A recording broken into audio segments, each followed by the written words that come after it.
Student, आज की video बहुत ही ज़्यादा इंपॉर्टेंट होने वाली है। जो मैंने बोला था कि वो 7 बजे एक वीडियो प्रोवाइड कराऊंगा, वो वीडियो अब यही है। कैसे? इस वीडियो में हम संस्कृत का 70 अंक बिल्कुल एक ही वीडियो में पक्का करने वाले हैं। बस ये आप वीडियो देख लो, संस्कृत का और कोई वीडियो देखने की जरूरत नहीं है। ठीक है, ये वीडियो बहुत ही ज़्यादा इंपॉर्टेंट है। पहले ये जानिए कि आपका जो संस्कृत का पेपर होगा उसमें 18 क्वेश्चन पूछे जाएंगे और 18 क्वेश्चन से ही 70 अंक पक्का किया जा सकता है।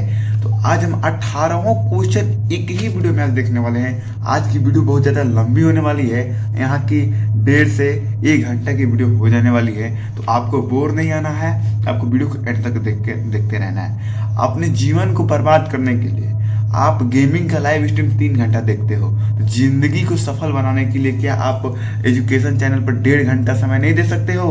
अगर ये वीडियो आप देख लेते हो तो संस्कृत का कोई वीडियो देखने की जरूरत नहीं है और यहाँ पर आपको 70 अंक बिल्कुल पक्का हो जाने वाला है, वो भी 100% गारंटी से। ठीक है, आप कोई भी डिस्ट्रिक्ट से हो, कोई भी जिला से हो, ये आपके एग्जाम में आएंगे ही आएंगे। बस आप यूपी बोर्ड से होने चाहिए। ठीक है, चलिए अब हम देखते हैं पहला प्रश्न। देखिए, आपका जो पहला प्रश्न है वो है कि निम्नलिखित गद्यांशों का संदर्भ सहित हिंदी में अनुवाद कीजिए। आपका जो हिंदी का सबसे पहला प्रश्न होगा वो गद्यांश आएगा।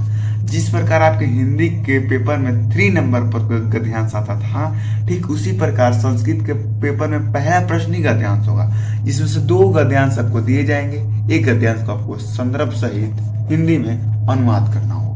ठीक है, आ गया समझ में आपको?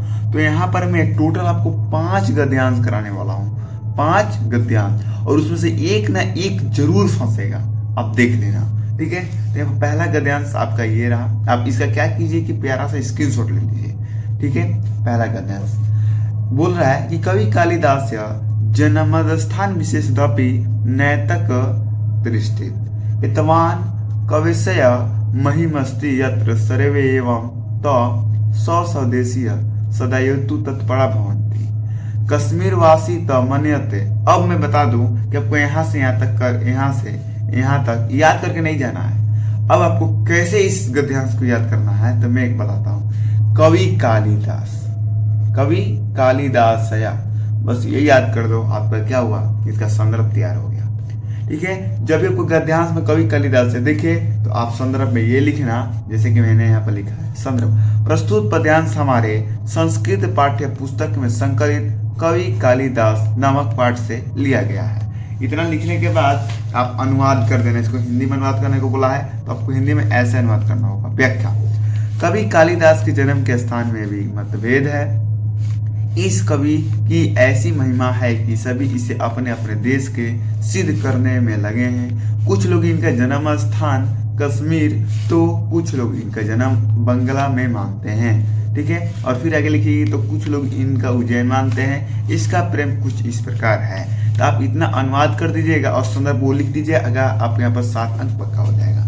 ठीक है, अब यहाँ पर देखिए दूसरा पद्यांश जो मैंने बहुत ही ज्यादा, ये तो बहुत ही ज्यादा इंपॉर्टेंट है।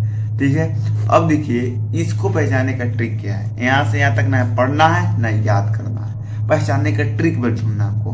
तो यहाँ पर आपको कालिदास दिख जाए, वस्तुत यानी क्या होता है, वास्तव तो होता है। तो आपको वास्तव कालिदास दिख जाए तो समझ लेना कि आप कालिदास नामक पाठ से लिया गया है। अब संदर्भ आप ठीक उसी प्रकार लिखिएगा, पहले वाला पद्यांश वाला कि प्रस्तुत पद्यांश हमारे संस्कृत पाठ्य पुस्तक में संकलित कवि कालिदास से नामक पाठ से लिया गया है। बस अब व्याख्या में कर देना आपको ये अनुवाद जिसे आप बोलते हैं। वास्तव में कालिदास भारत के सर्वश्रेष्ठ कवि हैं।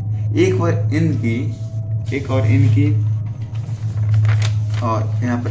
इनकी कीर्ति समाहार है और भारतीय जीवन में, यहाँ पर मैं ऊपर कर देता हूँ, भारतीय जीवन में पदते रही है। काव्य में सृष्टा की मानव मन को अनुभूतियां और इंद्रधनुष हृदय प्रवाहित करता है। प्रकृति भी अपनी जड़ता को छोड़कर मानव की सदाचारी के समान आचरण करती है। अब आपको क्या करना है कि रट्टा मारना। आप समझने लगोगे तो आप समझ नहीं पाओगे। अब ये 3 नंबर पर ध्यान देख लीजिए, मात्र 5 पद्यांश कीजिए, 7 अंक लेके जाइए, कहीं नहीं मिलेगा ये सब। ठीक है, यहाँ पर देखिए आपका 7 नंबर है पद्यांश, वो है कि नैतिक मूल्य व्यक्ति। पूरा नहीं पढ़ूंगा, यहाँ से यहाँ तक आप देखो। नैतिक मूल्य मुक्तो भवति, यहाँ से अपना रुको, आप स्क्रीनशॉट इसका ले लो, एक काम करो आप यहाँ से ले लो स्क्रीनशॉट, ले लिया अपना, बहुत बढ़िया। अब देखिए मैं यहाँ पर बताता हूँ, आपको शुरू वाला वर्ड याद करके जाना, नैतिक मूल्य। अगर ये देखे तो आप समझ जाना कि ये संदर्भ इसका ये होने वाला है। क्या होने वाला है तो देखिए, संदर्भ लिखिएगा, प्रस्तुत गद्यांश हमारे संस्कृत पाठ्य पुस्तक में गद्य गीत में संकलित नैतिक मूल्यानि नामक पाठ से लिया गया है। नैतिक मूल्य पाठ का नाम है और नैतिक मूल्य आपके गद्यांश में दिया है, तो इस जायज बात है कि उसी पाठ से लिया गया होगा। अब इसका जो आप अनुवाद है वो किस प्रकार कीजिएगा, तो उसका अनुवाद में इस प्रकार करना है, मैं दिखा देता हूँ आपको किस तरह करना है। मैंने बहुत इसका कम किया है लेकिन आपको इसमें और करना है, ठीक है। जैसे कि व्याख्या है, नैतिक मूल्यों से व्यक्ति की सामाजिक प्रतिष्ठा बढ़ती है, मानव कल्याण के लिए नैतिक मूल्य आवश्यक है। अब इसका और आगे व्याख्या है, ये सब आपको अब करना है। अब कहोगे सर कैसे करेंगे, तो देखो यहाँ पर मैं आपको समझाता हूँ, थोड़ा सा तो कुछ सीख लो अभी कि एग्जाम में कोई प्रश्न छूट जाए तो आप कैसे कर दोगे वो मैं बता देता हूँ। देखिए जैसे यहाँ पर नैतिक मूल्य व्यक्ति सामाजिक प्रतिष्ठा है बताते हैं, तो मैंने क्या किया, नैतिक मूल्यों से व्यक्ति की सामाजिक प्रतिष्ठा बढ़ती है, ठीक है। मानव कल्याण नैतिकता आवश्यकता, मानव कल्याण के लिए नैतिक मूल्य आवश्यक है। अब जैसे कि यहाँ पर है कि नैतिक तो व्यक्ति समाज राष्ट्र विश्व से कल्याण करते हैं, नैतिक व्यक्ति समाज और राष्ट्रीय विश्वास का कल्याण करती है। बस ऐसे आपको कर देना है 3 नंबर गद्यांश में, 3 नंबर ही गद्यांश में करना है। और मैं सब गद्यांश है जो चौथा पांचवा है उसका मैं अनुवाद आपको दे रहा हूँ, ठीक है। ये बहुत ईजी था इसलिए मैंने सोचा क्यों नहीं बच्चे ऐसे करेंगे तो थोड़ा अच्छा रहेगा, तो ठीक है। तो आपको करना है थोड़ा, मैं इसको जूम कर देता हूँ, 1 मिनट आप रुक जाइए, हाँ बस इतना रहने देते हैं। अब देखिए यहाँ पर इसको ऐसा करते हैं, ये देखिए 5 नंबर जो आपका गद्यांश है वो क्या होने वाला है, वो आपका ये आपको ठीक दिख नहीं रहा था इसलिए मैंने जूम थोड़ा रेडी किया। अब देखिए यहाँ से आपका यहाँ तक स्क्रीनशॉट लीजिए पहले, ये बहुत ही ज्यादा इंपॉर्टेंट गद्यांश है। एक बात याद रखना, मैं यहाँ पर आपको टोटल 5 गद्यांश बताने वाला हूँ, जिसमें से मैंने 4 गद्यांश बता दिए, ये 4 नंबर गद्यांश है और 5 छोटो 4 नंबर ये गद्यांश है, ठीक है। तो आप ये ले लो और इसको आपको पूरे याद करके नहीं जाना, आप इतने जानो कि इसका पहला वर्ड क्या है, बाले कालो देवाय। आपका 70 अंक पूरा पक्का होगा। संस्कृत में आप 70 में 70 करके आओगे, मेरा फुल गारंटी है। इस वीडियो को एंड तक देखते रहो। तो यहाँ से आप यहाँ तक ले लिए स्क्रीनशॉट इस गद्यांश का। अब देखिए इसका संदर्भ क्या होगा, संदर्भ कुछ इस प्रकार होगा, प्रस्तुत पद्यांश हमारे संस्कृत पाठ्य पुस्तक के गद्य गीत में संकलित लोकमान्य बाल गंगाधर तिलक नामक पाठ से लिया गया है। बस अब आपको व्याख्या ये कर देना है, ज्यादा कुछ नहीं करना। व्याख्या, बचपन से ही वे पढ़ने में बुद्धिमान तथा कक्ष में आगे थे। उनका प्रिय विषय संस्कृत तथा गणित था। जब उन्हें अध्यापक गणित के प्रश्न स्लेट पर लिखने की आज्ञा देते थे तब वे कहते थे कि स्लेट पर लिखने से क्या होगा, बताइए क्या होगा, क्या होगा। तिलक जी कठिन से कठिन प्रश्नों का उत्तर मौखिक देते थे। तो ये आपका व्याख्या यहाँ तक हो गया। तो आपके चौथा का प्रश्न का व्याख्या वहां पर हो गया और यहाँ पर आपका लास्ट जो पद्यांश है वो ये रहा, जो कि बहुत ही ज्यादा इंपॉर्टेंट होने वाला है। तो अब देखिए इसमें यहाँ से यहाँ तक स्क्रीनशॉट ले लीजिए। ये मैंने पूरा लिखा ही नहीं है गद्यांश, ये जो बीच में आप देख रहे हैं बहुत ज्यादा, ये बहुत लंबा गद्यांश है, इसलिए मैंने सोचा कि बच्चे तो गद्यांश याद करके जाएंगे नहीं, तो उनसे जितना लिखने से टाइम बर्बाद करने से क्या फायदा है। क्यों ना मैं यहाँ पर एक ट्रिक बता देता हूँ। अगर आपको गद्यांश में कदाचित दिखे शुरू में, तो आप समझ जाना कि ये नैतिक मूल्य नामक पाठ से लिया गया है। अब मैं संदर्भ लिख रखा हूँ, आप संदर्भ पे याद कर लो। जैसे कि प्रस्तुत पद्यांश हमारे संस्कृत पाठ्य पुस्तक में गति गद्य संकलित नैतिक मूल्य नामक पाठ से लिया गया है। बस संदर्भ लिख देना है और व्याख्या आपका ये रहा। जैसे कि देखिए मैं पढ़ बताता हूँ, कभी ऐसा भी देखा जाता है कि समाज में प्रचलित रूढ़ी सबके लिए हितकारी नहीं है, अतः जागरूक इसका विरोध भी करते हैं। परंतु जो वास्तव में नैतिक मूल्य है उनमें परिवर्तन नहीं होता है। जैसे संतान धर्म नहीं बदलता, उसी प्रकार नैतिक भी स्थिति नहीं बदलता है। उस प्रकार धर्म और नैतिक में संबंध दिखाई देता है, लेकिन ये भिन्न धर्म व्यापक नैतिक व्यापक नहीं होता है। ठीक है, तो आपको इतना समझ में आ गया होगा। तो आप यहाँ पर मैंने आपको 5 करा दिया, जिसमें से आपके 7 अंक क्या हो गए, पक्के हो गए। ठीक है, तो चलिए अब हम देख लेते हैं प्रश्न नंबर 2, जो आपके एग्जाम में प्रश्न नंबर 2 पूछे जाएंगे वो किस प्रकार होगा। देखिए आपके लिए मेहनत किया जा रहा है, यहाँ पर 300 लाइक का मैं टारगेट रख रहा हूँ। 300 लाइक, अगर आप इस वीडियो पर 300 लाइक करा देते हो, जिस तरह संस्कृत का बम्पर में तैयारी किया जा रहा है, ठीक उसी प्रकार साइंस, सोशल साइंस, इंग्लिश और गणित का भी धाकर तैयारी किया जाएगा इस चैनल पर, वो भी 100% गारंटी के साथ कि यही आएगा। ठीक है, तो आप चैनल को सब्सक्राइब और 300 लाइक इस वीडियो पर कंप्लीट कराइए। मैं दावा के साथ कह सकता हूं कि मैं जो साइंस में, सोशल साइंस में, इंग्लिश में, गणित में क्वेश्चन बताऊंगा वही आने वाले हैं। ठीक है, तो आप 300 लाइक कंप्लीट कराओ। अब देखिए प्रश्न नंबर 1 तो हमने देख लिया था, जिसमें गद्यांश पूछे जाएंगे। हमने 5 गद्यांश भी देख लिया, जिससे हमने 7 अंक पक्का कर दिया है। अब दूसरा जो आपका पेपर में प्रश्न होगा वो इस प्रकार होगा कि निम्नलिखित पाठों का सारांश हिंदी में लिखिए। आपको 3 मिलेगा, जैसे ऑप्शन मिलेगा, पहला नैतिक मूल्यानी, दूसरा गुरु नानक देव, तीसरा रविंद्र। इसी वजह से किसी एक का आपको क्या लिखना है, सारांश लिखना है। तो यहाँ पर मैं आपको मात्र तीन आदमी का सारांश कराने वाला हूँ। यदि आप तीनों सारांश देख लेते हो तो यहाँ पर आपका 4 अंक पक्का हो जाने वाला है। ये 4 अंक आता है। ठीक है, तो पहले हम देखते हैं विश्वकवि रविंद्र। क्या है, विश्वकवि रविंद्र। तो आप विश्वकवि रविंद्र आपका ऑप्शन में मिलेगा, तो आपको कुछ इस प्रकार लिखना है। पहले लिखिएगा नामकरण। विश्वकवि रविंद्र का बांग्ला साहित्य में वही स्थान है जो संस्कृत तथा हिंदी साहित्य में तुलसीदास तथा कवि कालिदास का है। विश्वकवि रविंद्र एक महान कवि है। बस उसके बाद आपको लिखना है, दूसरा टॉपिक इन्हीं में बनाना है। जन्म, समय, स्थान। नामकरण लिख दिए, जन्म लिखना है। उसके बाद विश्वकवि रविंद्रनाथ का जन्म 7 मई 1871 ईस्वी को कोलकाता के एक ब्राह्मण परिवार में हुआ था।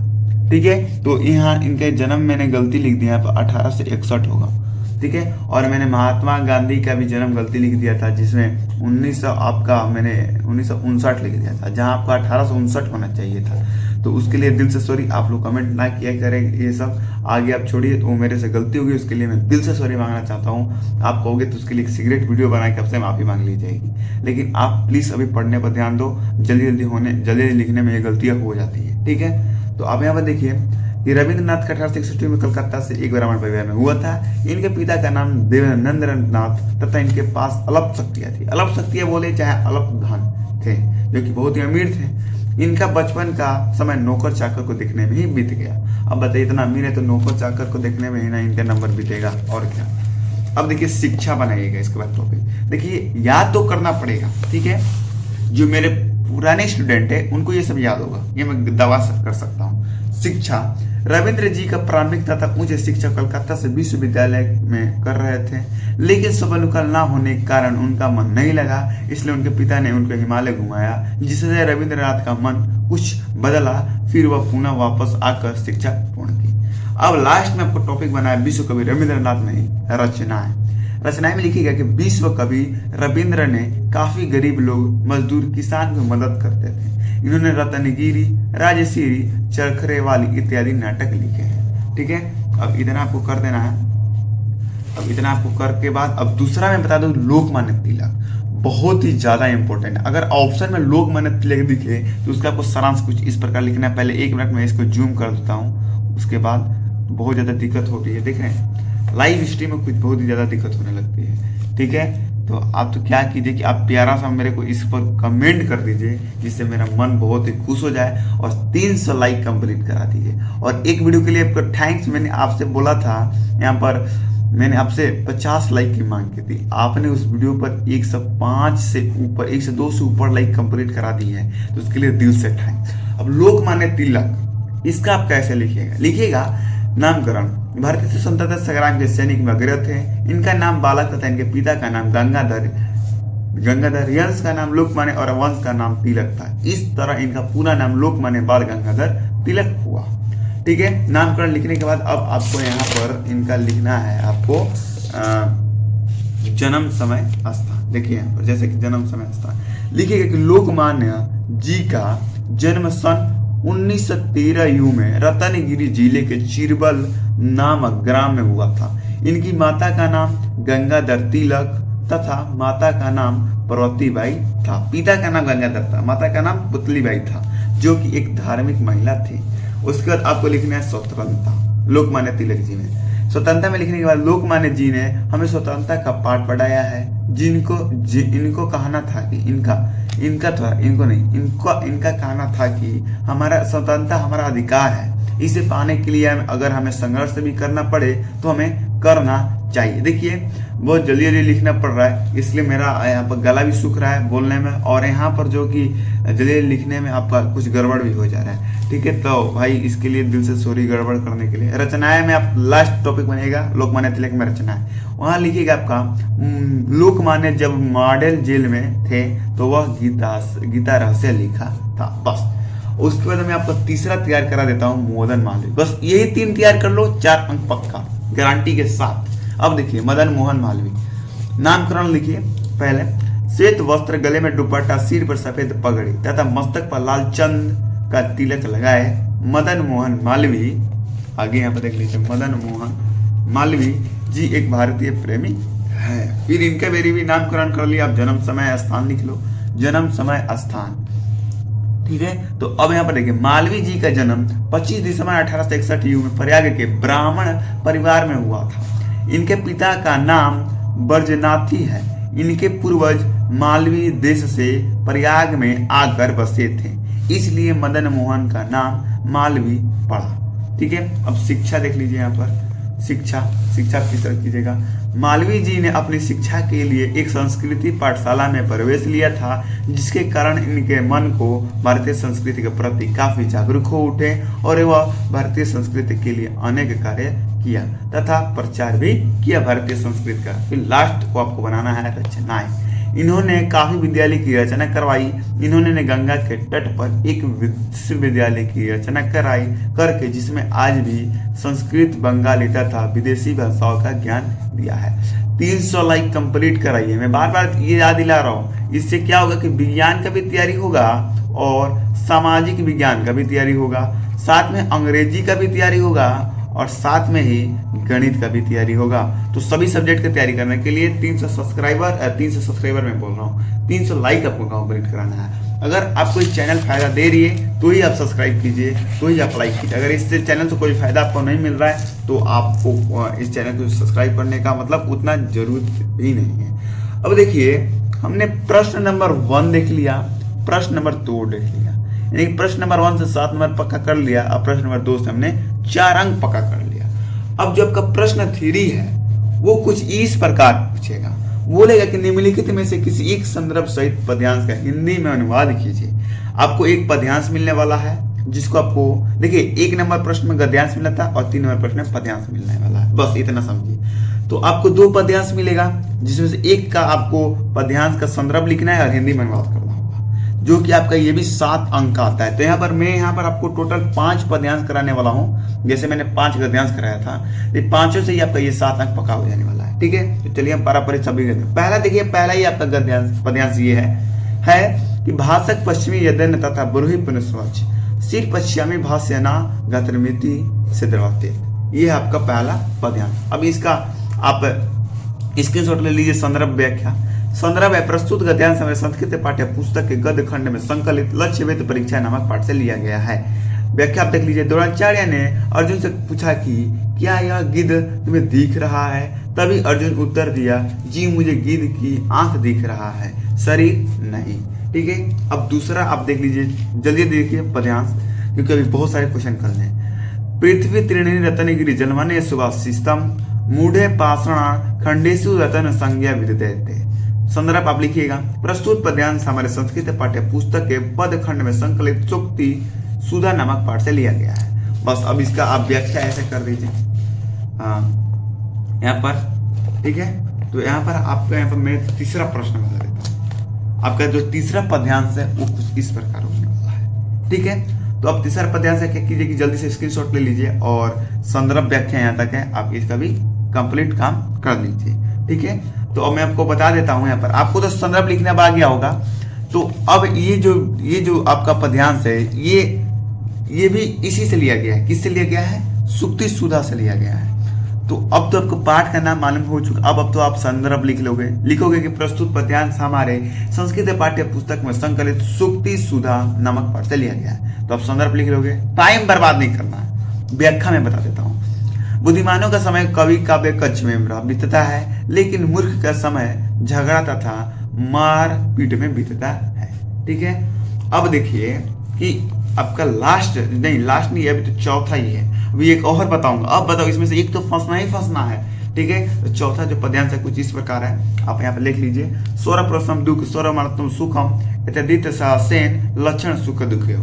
संदर्भ में आपको लिखना है कि प्रस्तुत पद्यांश हमारे संस्कृत पाठ्य पुस्तक में संकलित विद्यार्थी चर्या नामक पाठ से लिया गया है, ठीक है। व्याख्या आपको ये कर देना है। व्याख्या, मनु का कथन है कि जो दूसरे का अधीन है वह सब दुख है, जो अपने अधीन है वह सब सुख है। हमें सुख दुख का लक्षण समझना चाहिए। और मॉडल पेपर में आज शाम को 8 बजे आपको हल करके अपलोड कर दूंगा वीडियो, तो वीडियो के साथ बने रहिए। और मॉडल पेपर तो जरूर सॉल्व कीजिएगा, मॉडल पेपर सॉल्व करना बहुत ही ज्यादा इंपॉर्टेंट रहता है, ठीक है। तो 5वां नंबर जो प्रश्न है वो है कि यो ना यचित्र ना दृश्चित्र ना सुचित्र ना कड क्षति सुभाष में पत्रियागी भक्ति मान्य सह में प्रिया। ये आपका क्या है, ये आपका पद्यांश है। अब इसका संदर्भ कैसे लिखिएगा, आप इसका व्याख्या कैसे कीजिएगा, कुछ इस प्रकार आप इसका व्याख्या कर दीजिएगा। जैसे कि मैंने यहाँ पर लिख रखा है, संदर्भ का मैंने यहाँ पर लिख रखा है गीतामृत पाठ से लिया गया है। अब आप संदर्भ लिख लोगे, ठीक है। और संदर्भ नहीं लिखने आएगा तो भाई पढ़ काहे रहे हो, पहले ये बताओ। संदर्भ तो लिखने आ जाना चाहिए आपको। व्याख्या देखिए कैसे कीजिएगा आप इसका। श्री कृष्ण अर्जुन से कहते हैं कि जो व्यक्ति कभी प्रसन्न नहीं होता, नहीं दुख होता है, जो व्यक्ति सभी वस्तु को त्याग देता है वह मेरा प्रिय हो जाता है। तो यहाँ पर मैंने आपको 5 पद्यांश करा दिया है, जिसमें से एक पद्यांश फंसना अनिवार्य है, ठीक है। अब देखिए कि आपका मैंने 1 प्रश्न 2 प्रश्न 3 प्रश्न कंप्लीट करा दिया। 1 से 7 नंबर, 3 से भी 7 नंबर और 2 से 4 नंबर, यानी 7 7 14 4 18 अंक मैंने पक्का करा दिया अभी। अब देखिए यहाँ पर आपका 4 नंबर प्रश्न क्या होने वाला है। 4 नंबर प्रश्न होने वाला है कि निम्नलिखित सूक्तियों की संदर्भ सहित हिंदी में व्याख्या कीजिए। देखिए पहला प्रश्न में आपसे गद्यांश पूछा, दूसरा प्रश्न में आपसे सारांश पूछा, और तीसरा प्रश्न आपसे पद्यांश पूछा है, और चौथा प्रश्न में सूक्ति पूछा। अब सूक्ति क्या होता है? जिस प्रकार आपका गद्यांश को संदर्भ और व्याख्या किया जाता है, जिस प्रकार पद्यांश का संदर्भ और व्याख्या किया जाता है, ठीक उसी प्रकार सूक्ति का भी संदर्भ अर्थ और व्याख्या करना पड़ता है। तो आप अर्थ करो चाहे ना करो कोई फर्क नहीं पड़ता, लेकिन संदर्भ और व्याख्या करना इससे भी अनिवार्य है। तो यहाँ पर मैं टोटल यहाँ पर 5 आपको बताने वाला हूँ सूक्ति, जिसमें अगर कंप्लीट कर लेते तो यहाँ पर आपका 3 अंक पक्का हो जाने वाला, ये 3 अंक आता है, ठीक है। तो चलिए हम पहला देख लेते हैं सूक्ति। ये है सूक्ति, बसाणु मुख्य मधुर दिव्य गिरवाण भारती। संदर्भ ये है सूक्ति सुधा, और आपका व्याख्या कुछ इस प्रकार होगा कि विश्व की समस्त भाषाओं में संस्कृत भाषा के देवताओं का भाषा बताया गया है। यह भाषा मधुर तथा प्रमुख है, इनकी संपूर्ण भाषा विश्व में और कोई नहीं है, ठीक है। तो आप ये पहला हो गया। दूसरा आप सूक्ति देख लीजिए, दूसरा सूक्ति ये रहा, बहुत ही ज्यादा इंपॉर्टेंट सूक्ति है, ठीक है। काव्य शास्त्र विनोदेन कालो गच्छित दीत नाम। संदर्भ सूक्ति सुधा से ये लिया गया है। व्याख्या देख लीजिए, बुद्धिमानों अपना समय को शास्त्रों में अध्ययन करने में लगाते हैं, वह मनोरंजन भी शास्त्र पढ़ने में ही लगाते हैं, लेकिन मूर्ख का समय बातचीत और सोने में ही लगते हैं। बस अब तीसरा आप सूक्ति देख लीजिए, बहुत जल्दी करा रहा हूँ क्योंकि वीडियो मेरे को लग रही है कि 1 घंटा से बेसी हो जाने वाली है, ठीक है। तो देखिए तीसरा जो आपका सूक्ति वो है कि वाणे का समल कटरोती पुरुष या संस्कृत देते, ठीक है। तो यहाँ पर आप लिखिएगा कि ये सूक्ति सुधा से लिया गया है, और व्याख्या कीजिएगा कि संसार एक प्रत्येक प्राणी संस्कारिक उल्लेख्य रखता है और उन्हें सुख का अनुभव कराता है, इसलिए वह अपने को समझना चाहता है, दूसरे को अपने ओर आकर्षित करना चाहता है, अर्थात आत्मा ही शरीर का सर्वश्रेष्ठ बनाता है। अब चौथा सूक्ति ये रहा, या तो ये पूछा जा सकता है या तो ये पूछा जा सकता है, ठीक है। तो ये दोनों आप तैयार करके जाना, और इसका मैं बता देता हूँ आपको व्याख्या और संदर्भ। ये रहा आपका संदर्भ, गीतामृत पाठ से ही ले गया है। अब तो आप संदर्भ बनाइए लोगे। अब व्याख्या पर मैं पढ़ के बता देता हूँ। श्री कृष्ण अर्जुन से कहते हैं कि मनुष्य को कर्म करते समय यह कभी नहीं सोचना चाहिए कि मुझे इस कार्य में सफलता या असफलता मिलेगा। सफलता मिलने पर प्रसन्न ना होना और असफलता मिलने पर दुखी ना होना, 2 ही स्थिति में योग रहना है, ठीक है। तो ये आपका हो गया। और 5 नंबर जो सूक्ति है वो कुछ इस प्रकार होगा, जैसा कि आप यहाँ पर देख सकते हैं। संसात्मक विन्यस्ति न सुख संशयात्मा। तो यहाँ पर आप ये वाला व्याख्या और संदर्भ कर दीजिएगा, देख लीजिए। मैं यहाँ पर पूरा स्क्रीनशॉट आप ले लीजिए। तो यहाँ पर आप क्या, मैंने 5 सूक्ति करा दिया है, यहाँ से आपका टोटल 7 अंक पक्का हो गया, ठीक है, तो 18 अंक पक्का कराया था, 7 25 अंक आपका पूरा पक्का हो गया। अब देखिए कि मैंने 1 प्रश्न करा दिया, 2 प्रश्न करा दिया, 3 करा दिया, 4 करा दिया, लेकिन 5 नहीं कराया। क्यों नहीं कराया? क्योंकि 5 बहुत ही ज्यादा हार्ड है, ठीक है, वो तो हमसे नहीं याद होती, तो आपसे कैसी होगी? कब होगी? अभी आपका 2 दिन परीक्षा है, वेट कीजिए, मैं उसका ट्रिक ढूंढने में लगा हूं। चौथा का ट्रिक मिला, तुरंत मैंने आके आपको बता दिया, तो चौथा का भी ट्रिक हो गया है, 5वां बचा, तो 5वां का ट्रिक जैसे ही मिलेगा मैं आपको बता देने वाला हूँ। अब देखिए, जो 6 नंबर प्रश्न होने वाला है आपके संस्कृत के पेपर में और जो 7 नंबर प्रश्न होने वाला है, वो दोनों ही मिला के 9 अंक के प्रश्न बनेंगे। कितने अंक के? 9 अंक के प्रश्न बनेंगे। तो इसमें आपको 6 नंबर प्रश्न बोलेगा चरित्र चित्रण करने के लिए, यानी कि 3 आदमी की, जैसे कि यहाँ पर मान लीजिए कि दे देगा महात्मा गांधी, जैसे कि आप दे देगा रंभा, जैसे कि दे देगा आपका रामनाथ, तो ये जैसे 3 ऑप्शन दे देगा, बोलेगा कि निम्नलिखित पत्र का चरित्र चित्रण कीजिए, हिंदी में लिखिए, ठीक है, हिंदी में। तो आपको इसमें से किसी एक का गुण लिखना है। जैसे आपका गुण क्या है? पढ़ना, मेरा गुण क्या है? पढ़ाना। इसी पर इनका चरित्र चित्रण करना है। और 7 नंबर प्रश्न में लघु प्रश्न उत्तर, कुछ संस्कृत में प्रश्न पूछेगा जो कि 5 अंक का होगा, ठीक है। तो ये मैंने दोनों का वीडियो ऑलरेडी बना चुका हूं, तो आप कमेंट कीजिएगा कि सर 6 और 7 का वीडियो लिंक दीजिए, तो मैं उसका जरूर वीडियो लिंक, आप जैसे कमेंट कीजिएगा आपके पास लिंक हाजिर हो जाने वाला है, ठीक है। तो 6-7 में तो क्लियर करा दिया हूं। मैंने सोचा कि क्यों यार लड़कों को परेशान किया जाए एक ही वीडियो में, उनके पास टाइम नहीं है, तो मैंने जो वीडियो बनाया उनको भी वो दिखा दिया जाए, क्योंकि उससे एक वीडियो में ही वो अच्छे से समझ जाएंगे। उसमें बहुत समझाया हुआ मैं 7 और 6 क्वेश्चन। अब 8 नंबर जो क्वेश्चन है, जो पेपर में आपका 8 नंबर क्वेश्चन होगा, वो कुछ इस प्रकार होगा। बोलेगा 8 के 8 में 2 प्रश्न पूछेंगे, 8 का क और 8 का ख, जो कि 1 नंबर का होगा और 1 नंबर का, टोटल 2 नंबर का होने वाला है ये प्रश्न। तो 8 के में क में बोलेगा कि निम्नलिखित में से सही विकल्प चुनकर उत्तर पुस्तिका में लिखिए। तो बोल देगा कि जस प्रत्याहारों का अंतर्गत आते हैं। अब देखिए कि आप तो समझे नहीं होंगे कि क्या कह रहे हैं। देखिए, ज और स प्रत्याहारों के अंतर्गत आते हैं, अंतर्गत यानी कि अंदर आते हैं। तो ज और स, ज जो है और जो स है, इनके बीच जितने भी वो आते हैं ना, उनको यहाँ पर लिखना है। तो अब सोचोगे सर कैसे लिखे, तो इसका सही आंसर सी होगा। कैसे? देखिए, मैंने आपको ट्रिक ले रखा है। ये ट्रिक क्या करना है, आपको याद कर लेना है। जैसे कि आ यूड़ा, री लेड़का, ए ओडा, ए औचा, है वरट, लण लण लण, यड़ ड वर्णनम, झर भयण, घ ढ ध स, ज ब ग द ध स, ख फ छ ठ च य ह त व। फिर यहाँ पर कुछ मैंने और लिख रखा है, 14 लिख रखा है। क प र, स स र, ह हल। ठीक है, अब ये आपका ट्रिक है। अब इसका ट्रिक आप यूज कैसे करें वो भी मैं बता दूं। इस ट्रिक का यूज जैसे कैसे करना है, जैसे कि मान लीजिए यहाँ पर आपसे दे दे कि अ और र, इन दोनों के बीच के अंतर्गत प्रत्याहारों को लिखिए। तो देखिए आपका अ ये रहा और र ये रहा, तो आप बीच में जो है वो लिख दीजिए। अ है तो अ लिख दीजिए, ई है ई लिख दीजिए, और ऊ है तो ऊ लिख दीजिए। ये वाला लास्ट वाला आप नहीं लिखेंगे, बस याद रखिए। जिसमें ये चिन्ह लग जाए ना, उसको आप नहीं लिखना है। तो यहाँ पर ये आपका आंसर हो जाएगा। जैसे कि मान लीजिए कि हम बोल लें कि ह से र के सभी शब्द लिखिए, तो कैसे आप लिखिएगा? यहाँ देखिए, यहाँ पर ह है, यहाँ पर र है, यानी कि इसको छोड़ के सभी को लिख देना है आपको। तो ह, य, व, र, ट, ल, बस। तो आपका यहाँ पर मैंने क्या करा दिया, 2 अंक पक्का करा दिया है। तो ये तो आप जानेंगे कि 8 का क, 8 का ख किस प्रकार पूछेगा, तो ये भी आप जान लीजिए। 8वां का ख, 8वां ख बोलेगा कि निम्नलिखित वर्णों में से किसी एक का उच्चारण स्थान लिखिए। उच्चारण स्थान क्या?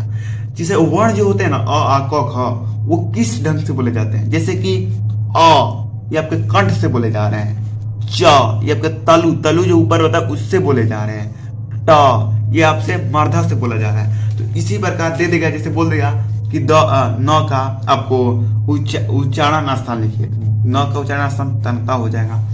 अब देखिए कि आपको इसको याद कर देना होगा। जैसे कि अ आ क ख ग घ अंग ये कंठ से बोले जाते हैं। छोटी ई बड़ी ई, च छ ज झ य स ये तालु से बोले जाते हैं। री ट ठ ड ढ अण र व स ये आपके मूर्धा से बोले जाते हैं।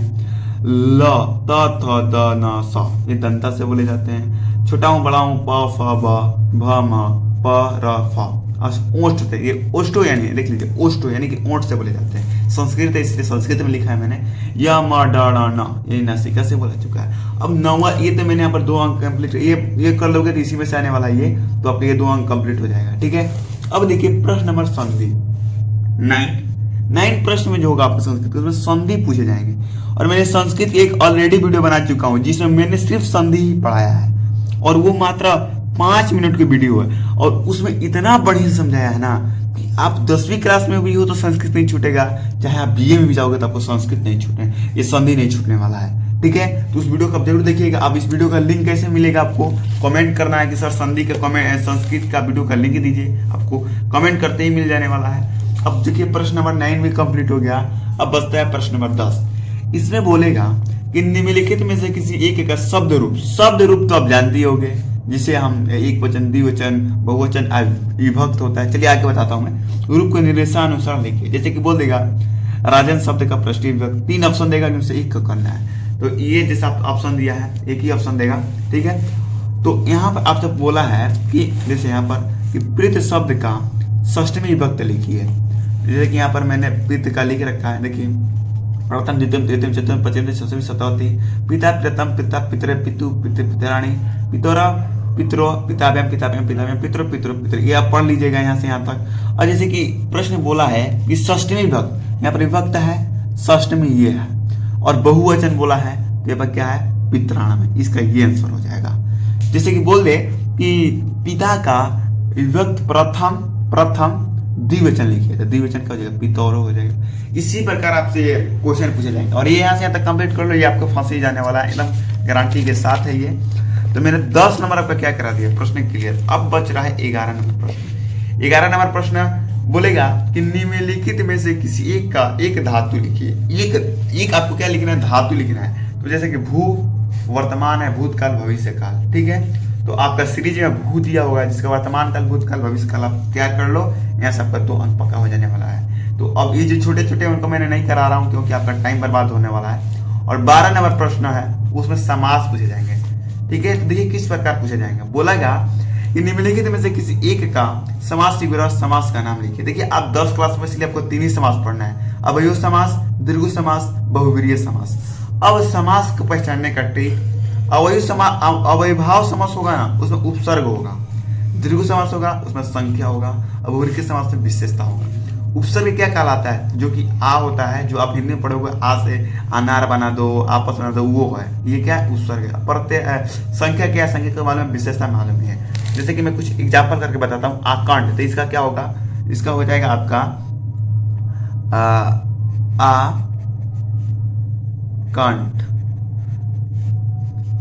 कंठ, सॉरी यहाँ पे ये होगा कंठ, कंठ